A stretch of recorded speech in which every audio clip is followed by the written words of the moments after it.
ಇವತ್ತೇನು ಮಾಡ್ತಾ ಇದ್ದೀವಿ? ಇವತ್ತೇನು ಮಾಡ್ತಾ ಇದ್ದೀನಿ, 2 ಹಸಿನ ಕಾಳು ಇದ್ದು ಹಪ್ಪಳ ಮಾಡೋಣ ಅಂತ ಮಾಡ್ತಾ ಇದ್ದೀನಿ. ಹಲಸಿನ ಹಪ್ಪಳಕ್ಕೆ ಇದು ಫುಲ್ ಹಣ್ಣಾಗಿದೆಯಾ ಅಥವಾ ಅರ್ಧ ಬರ್ಧ ಹಣ್ಣಾಗಿದೆ? ಅರ್ಧ ಬರ್ಧ ಹಣ್ಣಾಗಿದೆ. ಅದನ್ನು ತಿನ್ನಲೂಬಹುದು. ನಾನು ಹಪ್ಪಳ ಮಾಡೋಣ ಅಂತ ಮಾಡ್ತಾ ಇದ್ದೀನಿ. ಇಡ್ಲಿ ಪಾತ್ರೆ ಒಳಗಡೆ ಸ್ಟೀಮಲ್ಲಿ ಬೇಯಿಸ್ಬೇಕು ಇದನ್ನ. ಸ್ವಲ್ಪ ಕೆಳಗಡೆ ನೀರು ಹಾಕ್ಬಿಟ್ಟು ಇಡ್ಲಿ ಕುಕ್ಕರಲ್ಲಿ ಬೇಯಿಸ್ತೀನಿ. ಎಷ್ಟು ನಿಮಿಷ ಬೇಯಿಸ್ತೀರಾ? ಒಂದು 5 ನಿಮಿಷ 10 ನಿಮಿಷ. ಅಷ್ಟರಲ್ಲೇ ಅದೆಲ್ಲ ಕುಂಬಳ್ಕೊಂತದೆ. ಆಮೇಲೆ ತೆಗಿತೀನಿ.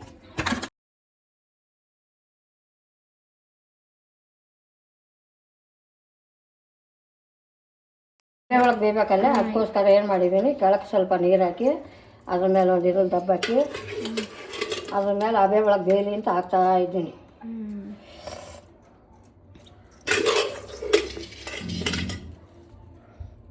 ಒಂದ್ಸಲ ಮಾಡ್ಕೊಂಡು ಇಟ್ಕೊಂಡ್ರೆ ಎಷ್ಟು ದಿನ ಬರುತ್ತೆ? ಒಂದು 2-3 ತಿಂಗಳು ಬರುತ್ತೆ.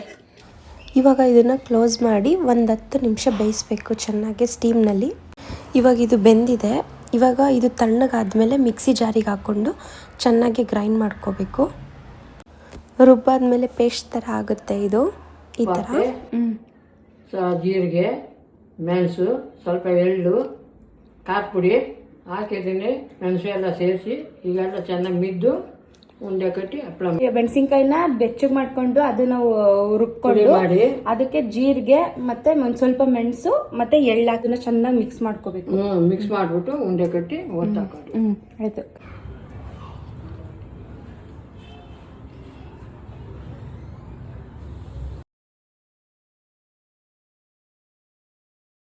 ಮಾಡ್ತಾ ಇದ್ದೀನಿ ಈಗ.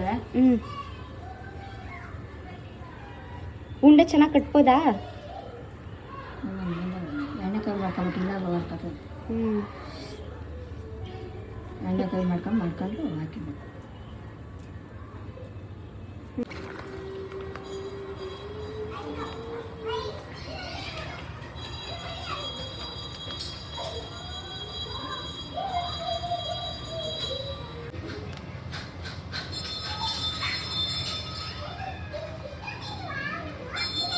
ಹಾಸಿಗೆ ಹಾಸೋದು ಅಷ್ಟೊತ್ತಾಯ್ತು.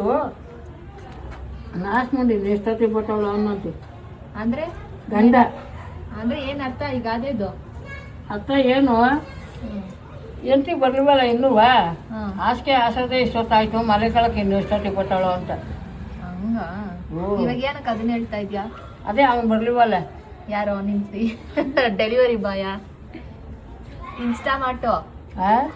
ಇನ್ಸ್ಟಾಮಾರ್ಟಲ್ಲಿ ಆರ್ಡರ್ ಮಾಡಿರೋದು ಬಂದಿಲ್ಲ ಇನ್ನೂ ಅಂತಲ್ಲ. ಬರ್ದೇ ಇರೋದಕ್ಕೆ ಇಷ್ಟು ಹಪ್ಪಳ ಆಯ್ತು. ಅದೇ ಅದಕ್ಕೆ ಮತ್ತೆ ಅವ್ನು ಬರೋದಕ್ಕೆ ಹಾಗೆ ಓದ್ತದ ಅಂತ ನಾನು. ನೀವು ಟ್ರೈ ಮಾಡಿ ಹೇಳಿ ಹೇಗಿತ್ತು ಅಂತ.